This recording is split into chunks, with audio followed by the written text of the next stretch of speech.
कक्षा 11वीं गणित NCERT अध्याय 2 संबंध एवं फलन की प्रश्नावली 2.2 का प्रश्न क्रमांक है चौथा कि आकृति 2.7 समुच्चय P से Q का एक संबंध दर्शाती है। यह P है और यह Q 5 से 3, 6 से 4, 7 से 5 संबंध दर्शाती है। इस संबंध को समुच्चय निर्माण रूप रोस्टर रूप में लिखिए। इसके प्रांत तथा परिसर क्या है?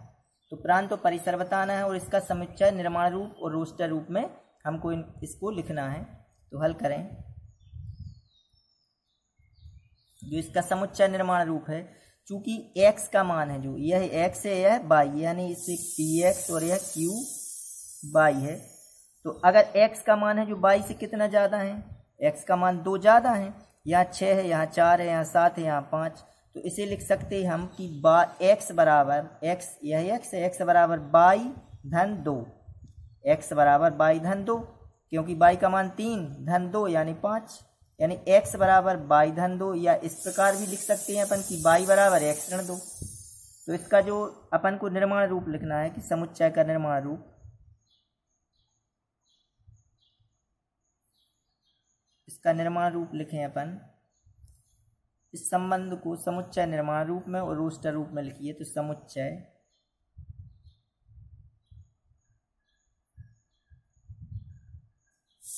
निर्माण रूप, समुच्चय निर्माण रूप लिखें जब, तो यह किस प्रकार लिखना पड़ेगा कि r बराबर, यह संबंध लिख रहे हैं हम कि x कामा y, जबकि अब x अगर हम x में लिखें, यहाँ x है जो y से कितना ज़्यादा है, 2 अधिक है, या इस प्रकार भी लिख सकते हैं कि y बराबर x ऋण 2, क्योंकि जो y का मान है वो x से 2 कम है। देखो, तो यहाँ हमने लिख दिया कि x बराबर y धन 2, यानी y के मान में कितना जोड़ना पड़ेगा, 2, जब x का मान प्राप्त होगा। यहाँ 5, यहाँ 3 है, y धन 2,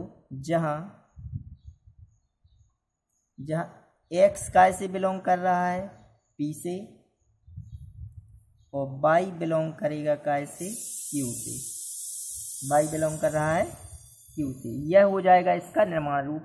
अब इसे रोस्टर रूप में भी लिखना है, तो रोस्टर रूप, समुच्चय का रोस्टर रूप,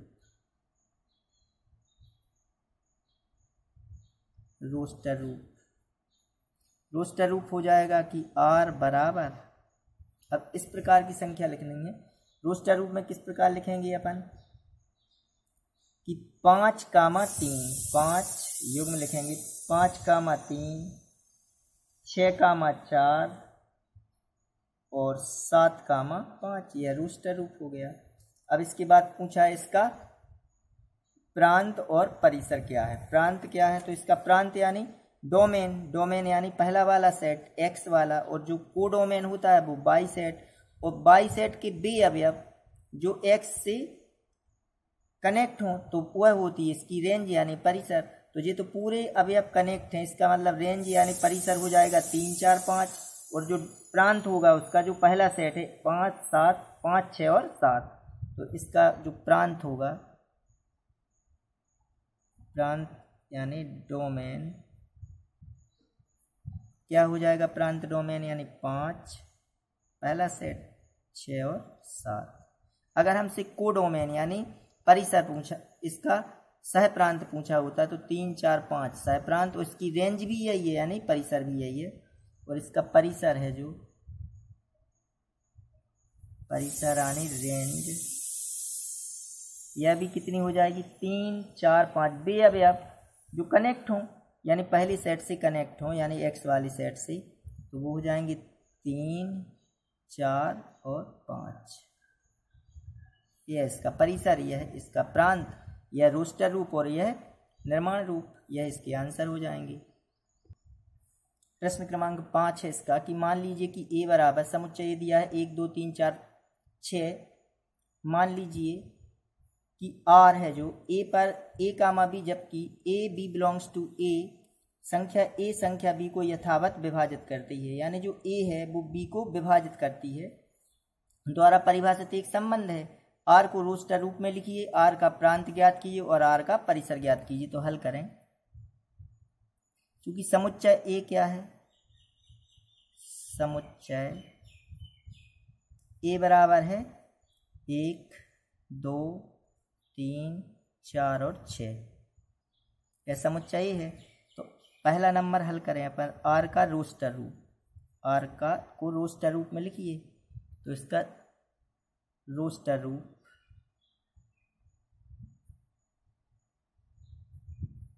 तो आर बराबर किस प्रकार लिखना है, यहाँ क्या पूछा है कि आर को रोस्टर रूप में लिखिए, और यहाँ दिया है कि ए कामा बी, जबकि ए बी बिलोंग्स टू ए, यानी ए और बी दोनों का से बिलोंग करने चाहिए समुच्चय ए से, और संख्या ए है जो संख्या बी को यथावत विभाजित करती है। तो इसमें ऐसी संख्या देखो जो कि ए है जो बी को विभाजित करे, जैसे 1 कामा 1, अब यह 1 1 को विभाजित करेगा, 1 2 को भी विभाजित करेगा, क्योंकि जो ए है वो बी को विभाजित करना चाहिए, यानी 1 का भाग 2 में जाता है।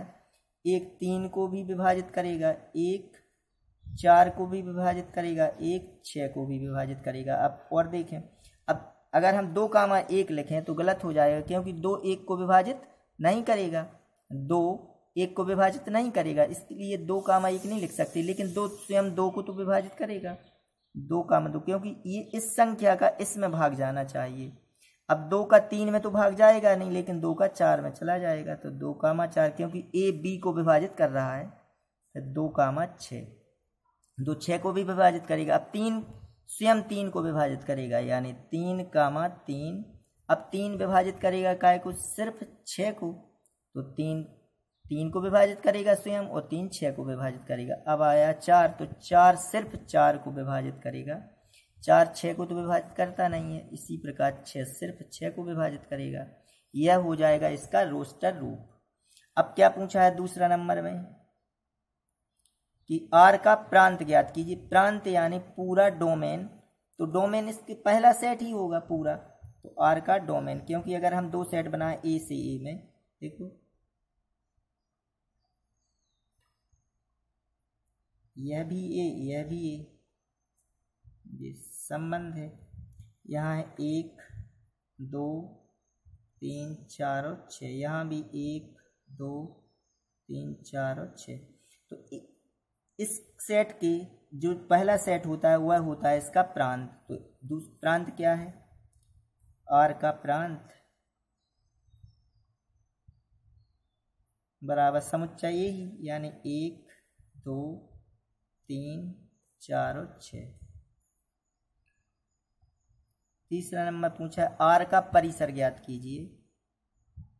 तो आर का परिसर बराबर, यानी इसकी रेंज कितनी है, तो देखो 1 काय से कनेक्ट है, 1 से भी, 2 से, 3 से, 4 से और 6 से, यानी 1 कनेक्ट है 1 से, 2 से, नहीं 1 कनेक्ट है 1 से, 2 से, 3 से, 4 से और 6 से। इसका मतलब ये पूरे अवयव कनेक्ट हो रहे हैं। तो इसका ऐसा जितने अवयव ये पूरे ये वे अवयव जो किसी ना किसी अवयव के प्रतिबिंब होते हैं, वह होती इसकी रेंज। तो ये तो प्रत्येक अवयव कनेक्ट है, मतलब इसमें कोई भी अवयव नहीं छूट रहा है। इसका मतलब ये पूरा का पूरा, अब देखो 2 कनेक्ट है 2 से, और 2 है 4 से भी, 2 है 6 से भी, इस प्रकार 3 3 से है कनेक्ट, 3 6 से कनेक्ट है, 4 4 से कनेक्ट है, 6 6 से कनेक्ट है। इसका कोई भी अवयव, जो अवयव किसी ना किसी अवयव के प्रतिबिंब होने चाहिए, तो यह तो पूरे के पूरे अवयव इस सेट के प्रतिबिंब हैं। तो इसका मतलब है कि यह सेट है जो दूसरा वाला जो बाई वाला सेट होता है वह हो जाएगा इसका रेंज यानी परिसर, जितने अवयव इससे कनेक्ट होते हैं। तो ये तो पूरे अवयव कनेक्ट हैं, तो इसकी रेंज यानी परिसर हो जाएगा क्या, 1 2 3 4 6। ये चित्र बनाना आवश्यक नहीं, इसलिए समझा दिया हमने कि 1 1 1 से कनेक्ट, 1 2 से, 3 से, 4 से और 6 से, 2 2 से कनेक्ट है, 4 से है, 6 से है, 3 3 से कनेक्ट है और 3 6 से भी कनेक्ट है, 4 4 से है और 6 6 से। तो यह वे वाले अवयव जो किसी न किसी अवयव के प्रतिबिंब हों वह होती इसकी रेंज। तो रेंज में 1 2 3 4 और 6 जी पूरे अवयव किसी न किसी अवयव के प्रतिबिंब हैं, तब इसका परिसर यानी जो रेंज हो जाएगी वो 1 2 3 4 और 6 होगी। यह इसके आंसर हो जाएंगे, तीनों आंसर यही है। प्रश्न क्रमांक 6वां है कि x धन 5 जहां जबकि x बिलोंग्स टू 0 1 2 3 4 5 द्वारा परिभाषित संबंध r के प्रांत और परिसर ज्ञात कीजिए। तो द्वारा परिभाषित संबंध आर ज्ञात करें तो हल संबंध जो आर होगा वो एक्स कामा एक्स धन 5। अगर हम एक्स का मान 0 रखें यहाँ तो 0 धन 5 कितना हो जाएगा 5, यानी जो युग्म बनेंगे वो 0 कामा 5, क्योंकि अगर एक्स का मान 0 तो यहाँ भी 0, तो 0 यहाँ रखा और यहाँ भी 0, तो 0 धन 5 यानी 5 ही आएंगे। अगर एक्स का मान हम 1 रख रहे हैं यहाँ तो 1 धन 5 यानी 6। अगर एक्स का मान हम 2 रखें तो 2 धन 5 यानी 7। एक्स का मान 3 रखेंगे तो 8, 4 रखेंगे एक्स का मान तो 4 5 9। अगर एक्स का मान 5 रखेंगे यहाँ तो 5 और 5 10। अब तो एक्स के मान कोई है नहीं, तो यह हो जाएगा संबंध द्वारा परिभाषित संबंध आर के प्रांत और परिसर। अब प्रांत क्या है इसका, प्रांत है यानी डोमेन।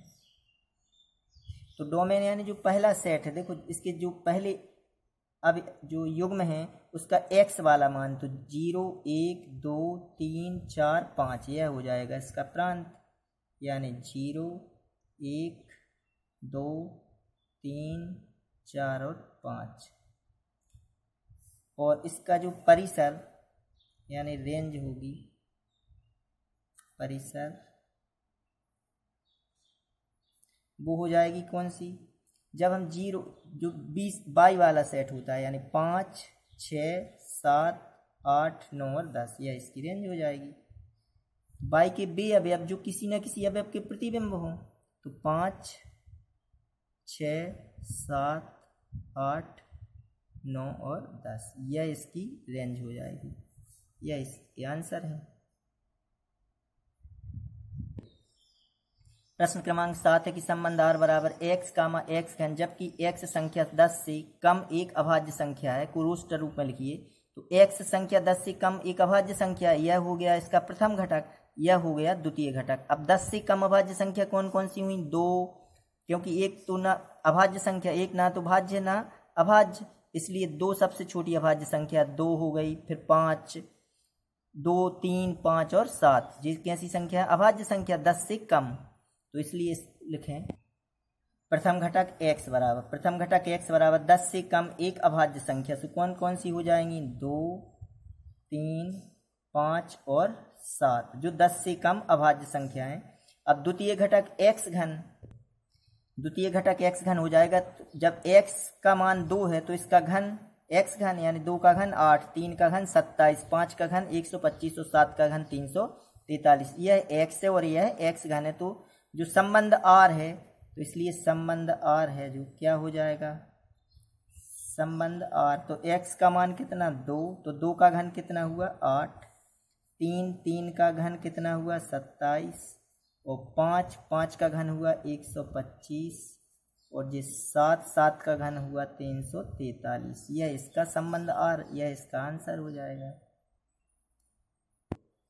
प्रश्न क्रमांक 8 है कि मान लीजिए कि समुच्चय ए बराबर एक्स बाई जेड और बी बराबर 1 2, तो ए से बी में संबंधों की संख्या ज्ञात कीजिए। तो समुच्चय ए बराबर एक्स बाई जेड और बी बराबर है 1 कामा 2, ये समुच्चय दिए हैं। तो एन ए बराबर कितना हो जाएगा, एन की कितने अवयव हैं 1 2 3, एन बी बराबर कितने हो जाएंगे 1 और 1 2, तो number of N A cross B कितने होंगे 3 गुणित 2 यानी 6, तो एन ए क्रॉस बी बराबर कितने हो गए 6। तो संबंधों की कुल संख्या, इसलिए ए से बी में संबंधों की कुल संख्या, संबंधों की कुल संख्या हो जाएगी 2 पर कितने की घात, ये कितने आ रहे हैं 6, 2 पर 6 की घात यानी हो जाएंगे 2 पर 6 की घात यानी 64, यह इसका आंसर हो जाएगा। प्रश्न 9 है कि मान लीजिए कि आर जेड पर जेड आर बराबर ए कामा बी जबकि ए कामा बी बिलोंग्स टू जेड और ए ऋण बी एक पूर्णांक है। पूर्णांक का मतलब पूर्णांक होते हैं 0 धन ऋण 1 धन ऋण 2 धन ऋण 3 अनंत तक चले जाते हैं। द्वारा परिभाषित एक संबंध है आर के प्रांत तथा परिसर ज्ञात कीजिए। तो जैसे जेड बराबर ऋण 1 0 ऋण 1 ऋण 2 ऋण 3 अनंत तक, 0 धन का 1 धन के 2 धन के 3 धन के 4 धन के इस साइड अनंत तक। तो अगर हम जेड क्रॉस जेड करेंगे, जेड क्रॉस जेड बराबर तो क्या आ जाएगा 0 कामा 0, बहुत सारे बनेंगे 0 कामा 1 0 कामा ऋण 1 अनंत तक ऐसे डैश। बहुत सारे जी बनेंगे। तो इसमें से वो बोल रहे हैं कि जो आर है, जो संबंध आर है वो क्या है, ए ऋण बी एक पूर्णांक है, तो ए ऋण बी एक पूर्णांक होना चाहिए। जैसे हम 0, 0, तो 0 में से 0 घटाएंगे तो भी पूर्णांक 0 ही आएगा। 0 में से 1 घटाएंगे तो भी ऋण का 1 आएगा, वो भी एक पूर्णांक है। 1 में से 0 घटाएं तो भी एक धन का 1, वो भी पूर्णांक है। यानी 2 में से 1 घटाएं चाहे 1 में से 2 घटाएं, ये सब आने क्या आएंगे, पूर्णांक ही आने वाले हैं। तो यह हो जाएगा रिलेशन यानी संबंध। तो इसका जो पूछ रहे हैं कि आर के प्रांत तथा परिसर, तो इसलिए आर का प्रांत, आर का प्रांत यानी यहाँ हम आगे x के कौन मान रख सकते हैं, पूरे पूर्णांक रख सकते हैं। ऋण का 1 भी यहाँ आगे रख सकते हैं, 0 भी रख सकते हैं, धन का 1 रख सकते हैं, धन के 2 ऋण के 2। तो प्रांत हो जाएगा क्या इसका, z यानी पूरे पूर्णांक। और इसका जो हमको प्राप्त होगा वो भी एक पूर्णांक ही प्राप्त होगा। तो आर का परिसर होगा, जो आर का परिसर यानी इसकी रेंज होगी जो, वह भी क्या प्राप्त होने वाली है, यानी जो हमको यह मान प्राप्त होंगे वह भी क्या प्राप्त होंगे, पूर्णांक ही यानी जेड ही प्राप्त होगा। तो आर का प्रांत भी जेड है और आर का परिसर भी जेड है। ये इसके आंसर। और यह प्रश्नावली होगी अपनी समाप्त।